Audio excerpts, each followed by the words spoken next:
नमस्ते साथियों। Chairman should be Hindu लिखा हुआ था, किंतु उस क्लॉज को 2013 में हटाया गया है। 2012 में रिट पिटीशन फाइल होती है सुप्रीम कोर्ट में। उसके आधार पर ही जो chairman can be of any religion, पहले चेयरमैन जो हिंदू का क्लॉज था वो हटाकर कोई भी धर्म का हो सकता है, इस प्रकार क्लॉज रखा गया।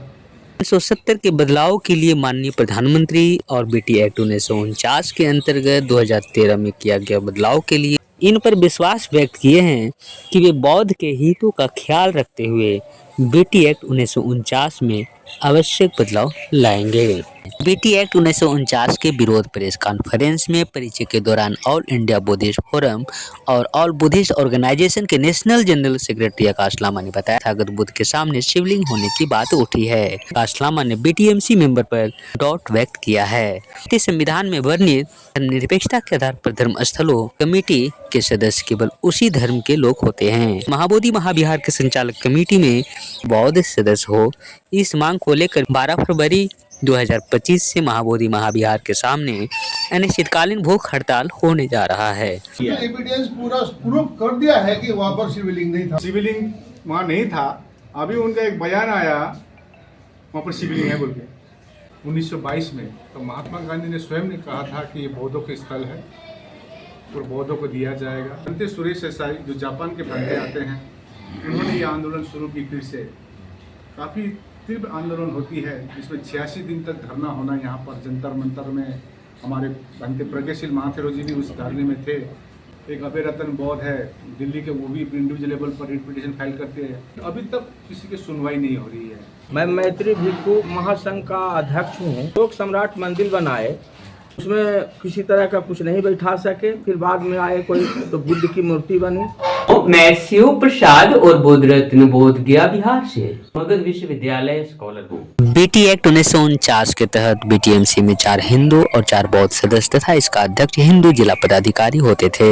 इसके संशोधन 2013 के अनुसार जिला पदाधिकारी बीटीएमसी के अध्यक्ष होते हैं। बीटी एक्ट 1949 के विरोध प्रेस कॉन्फ्रेंस में परिचय के दौरान ऑल इंडिया बुद्धिस्ट फोरम और ऑल बुद्धिस्ट ऑर्गेनाइजेशन के नेशनल जनरल सेक्रेटरी आकाश लामा ने बताया कि महाबोधि महाविहार के गर्भगृह में तथागत बुद्ध के सामने शिवलिंग होने की बात उठी है। इस बारे में बीटीएमसी मेंबर्स के द्वारा ठोस प्रमाण पत्र देकर इसे स्पष्ट नहीं किया गया। इसी कारण आकाश लामा ने बीटीएमसी मेंबर पर डाउट व्यक्त किया है। भारतीय संविधान में वर्णित धर्मनिरपेक्षता के आधार पर धर्म स्थलों, मंदिर, मस्जिद, गुरुद्वारा, गिरजाघर के संचालन कमेटी के सदस्य केवल उसी धर्म के लोग होते हैं। उसी प्रकार बोध गया टेम्पल महाबोधि महाविहार के संचालक कमेटी में बौद्ध सदस्य हो, इस मांग को लेकर बीटी एक्ट 1949 के विरोध में 12 फरवरी 2025 से महाबोधि महाविहार के सामने अनिश्चितकालीन भूख हड़ताल होने जा रहा है। 370 के बदलाव के लिए माननीय प्रधानमंत्री और बीटी एक्ट 1949 के अंतर्गत 2013 में किया गया बदलाव के लिए माननीय मुख्यमंत्री के कार्यों की सराहना करते हुए इन पर विश्वास व्यक्त किए हैं कि वे बौद्ध के हितों का ख्याल रखते हुए बीटी एक्ट 1949 में आवश्यक बदलाव लाएंगे। कनिंगम का बहुत फेमस किताब है महाबोधि, जो पूरा महाबोधि टेम्पल का रिनोवेशन किया। एविडेंस पूरा प्रूफ कर दिया है कि वहाँ पर शिवलिंग नहीं था बोल के। तो रिसेंटली अभी ये प्लांटेड किया है। तो प्लान के तहत एक चीटिंग है ना पत्रकार महोदय जी, इस पर बहुत लंबी वार्ता की जरूरत है। जो शिवलिंग वहाँ नहीं था, अभी उनका एक बयान आया वहाँ पर शिवलिंग है बोल के, हमको डाउट लगता है। तो वो भी तो बौद्धिस्ट है ना। देखिए हमको डाउट लग रहा है इसमें। ये अभी study without study, see you can say in compulsion कर सकते हैं, बट एज अ बुद्धिस्ट बोल रहे हैं आप बुद्धिस्ट है, तो बुद्धिस्ट होकर आपके मन में होना चाहिए ना, क्योंकि आज जो पीड़ा हम आपको बता रहे प्रेस मीट में, ये पीड़ा उनको भी होना चाहिए। सभी को नमस्कार, नमो बुद्धाय। मैं Akash Lama all India Buddhist forum और भारत के तमाम बौद्ध संगठन के नेशनल जनरल सेक्रेटरी हूँ। हमारे साथ में जम्बू लामा जी है, अध्यक्ष जी है ऑल इंडिया बुद्धिस्ट फोरम, और इसी प्रकार से हमारे साथ में ए.के. जिम्बा जी है, जो हमारे ऑल इंडिया बुद्धिस्ट फोरम के चीफ एडवाइजर है। इसी साथ में हमारे साथ में यहाँ पर भंते प्रज्ञाशील महाथेरो जी है। भंते प्रज्ञाशील महाथेरो जी पहले यहाँ सेक्रेटरी यहाँ पर महाबोधि महाविहार में सेक्रेटरी रह चुके हैं 6 साल के लिए। और उसी साथ में हमारे भंते आर्यवंश भंते जी हैं, बहुत सीनियर भंते हैं। साथ में बुद्धिस्ट सोसाइटी ऑफ इंडिया के राष्ट्रीय अध्यक्ष, इनके जो चेयरमैन हैं, जो उनका कार्यक्रम है भोपाल में, तो राष्ट्रीय अध्यक्ष आए हैं बुद्धिस्ट सोसाइटी ऑफ इंडिया के। इसी साथ में हमारे यहाँ बिहार से भंते हैं सिल्वर भंते जी यहाँ पर हैं। उदय बोधी पटना उदय रतन भंते जी, उस प्रकार से सिल्वर भंते जी बोध गया से हैं। सीलवंश हाँ, भंते विनय रक्षित भंते जी, भंते सत्या मोदी भंते जी आंध्र प्रदेश बहुत सीनियर भंते पीछे बैठे इन्हें रखिता कलकत्ता विनय रक्षित भंते कलकत्ता से हैं, भंते सत्यबोधि हैदराबाद तेलंगाना से। और हमारे यहाँ बीच में बिहार प्रदेश के अध्यक्ष ऑल इंडिया बुद्धिस्ट फोरम के एडवोकेट डी के बौर जी, उसी प्रकार से हमारे उपाध्यक्ष बाली पासवान जी, और इसी प्रकार से सुबोध अवधेश जी, सुबोध जी, डॉक्टर राजकुमार जी। तो आज का वर्चुअल सभा, आज का जो प्रेस मीट शुरू करते हैं। जिस प्रकार से आज का जो प्रेस कॉन्फ्रेंस रखे हैं बोध गया में महाबोधि महाविहार के सामने, ये लगातार 2 साल से ऑल इंडिया बुद्धिस्ट फोरम और तमाम बौद्ध संगठन के तत्वाधान में एक संघर्ष चल रही है, माने एक आंदोलन चल रही है। वैसे तो ये आंदोलन 1891 से चल रही है। हमारे धर्मपाल भंते अनागरिक धर्मपाल जी ने जो शुरू की थी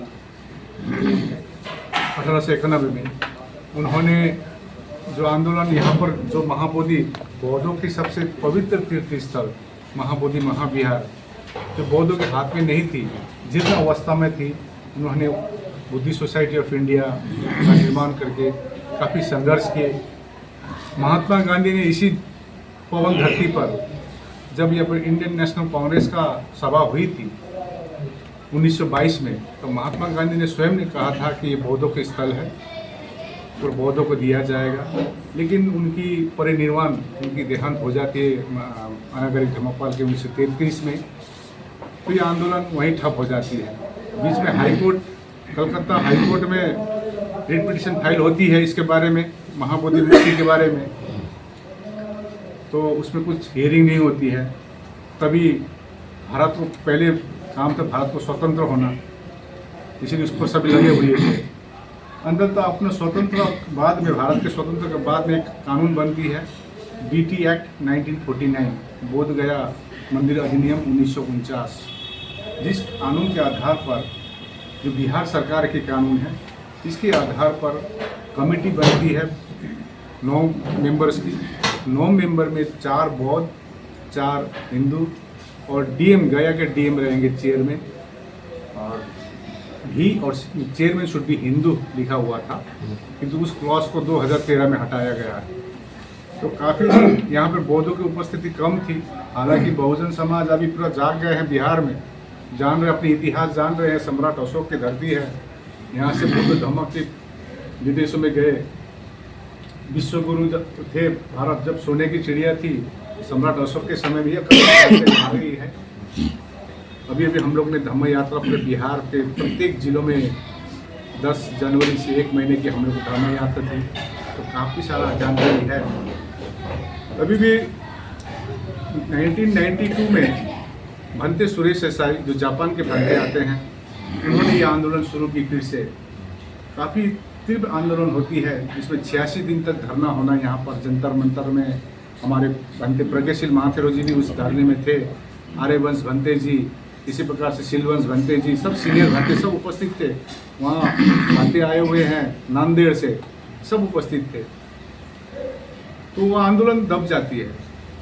कारण है, कई कारण है। उस समय हम लोग ने अध्ययन की, तो उसमें एक चीज़ होता है, नेशनल माइनॉरिटी कमीशन के बुद्धिस्ट मेंबर बनाया दी जाती है भंते सुरेश देसाई को, उसके बाद आंदोलन दब जाती है। बहुत कारण हैं, क्योंकि वो आंदोलन जो चलती है, विशेष करके महाराष्ट्र से ज़्यादा भंते लोग का इन्वॉल्वमेंट था। हिमालयन बुद्धिस्टों का कोई इन्वॉल्वमेंट नहीं था उस आंदोलन में। तो हम लोग ने काफ़ी समय तक हम लोग ने अध्ययन की कि 2012 में रिट पिटीशन फाइल होती है सुप्रीम कोर्ट में, उसके आधार पर ही जो chairman can be of any religion, पहले चेयरमैन जो हिंदू का क्लॉज था वो हटाकर कोई भी धर्म का हो सकता है, इस प्रकार क्लॉज रखा गया। इस प्रकार से बुद्धिस्ट सोसाइटी ऑफ इंडिया की तरफ से चंद्रमोदी पाटिल जो लोग भी करते हैं सुप्रीम कोर्ट में writ petition file, Bhante Suresh ऐसे की चलती है, एक अभय रतन बौद्ध है दिल्ली के, वो भी इंडिविजुअल लेवल पर रिट पिटिशन फाइल करते हैं। हमारे क्षेत्र में दार्जिलिंग रहता हूँ, हमारे क्षेत्र से वांगदी छिरिंग भूतिया जी अभी नहीं रहे, उनका देहांत हो गया अभी 3-4 साल पहले, तो उन्होंने रिट पिटिशन फाइल की थी। तो उस पिटिशन के आधार पर क्लॉज हटाया गया जो डीएम का मैं बताया, जिक्र किया, लेकिन अभी तक किसी की सुनवाई नहीं हो रही है। मेरा नाम भंते सिलवन जी है, मैं मैत्री भिक्षु महासंघ का अध्यक्ष हूँ और हम यहाँ बोध गया में 20 वर्ष से हैं करीब। और मैं वो जो आप लोग चर्चा कर रहे हैं, ये तो अशोक सम्राट मंदिर बनाए उड़ीसा के लड़ाई के बाद, उनको विश्वास हुआ शांति पर, करुणा मैत्री पर, तो सिर्फ मंदिर बनाए, उसमें किसी तरह का कुछ नहीं बैठा सके। फिर बाद में आए कोई तो बुद्ध की मूर्ति बनी, और वो जो एक थोड़ा सा ऊंचा जो अभी तो टूटा हुआ है, उसको ऊंचा कुछ लोग तोड़ दिए हैं, लेकिन उनको काहे तोड़े, इसलिए वो जो बना हुआ था इतना ऊंचा, वो कोई बॉल बत्ती का जरूरी नहीं था, लाइन नहीं था, इसलिए वो चाबुक था ऊपर में, उससे बत्ती बढ़ता था जिससे बुद्ध को लाइट मिलता था। उसी को कुछ लोगों ने, जब महंत जी इसमें आए तो अपना कुछ दिन के बाद जो है जो हो, वो कह रहे हैं कि शिवलिंग है, लेकिन वो शिवलिंग तो नहीं था। सच्चाई है कि हम लोग मानव हैं, मानव का सेवा करते हैं, मानव का विचार का पूजा करते हैं, हम लोग लिंग का पूजा नहीं करते। तो उसमें बुद्ध की आस्था पर लिंग बैठा देना सर्वोपरि गलत है। और हमारा जो भंते जी और आकाश लामा जी और सभी भंते जी और हमारे अध्यक्ष साहब जितने भी बोले, हम इस बात को पूरा समर्थन करते हैं। ये बौद्ध का चीज है, बौद्धों को सौंप देना चाहिए, और सभी धर्म के लोग हमारे मंदिर में आएंगे। आस्था है, विश्वास है बुद्ध पर, इसलिए साधु साधु।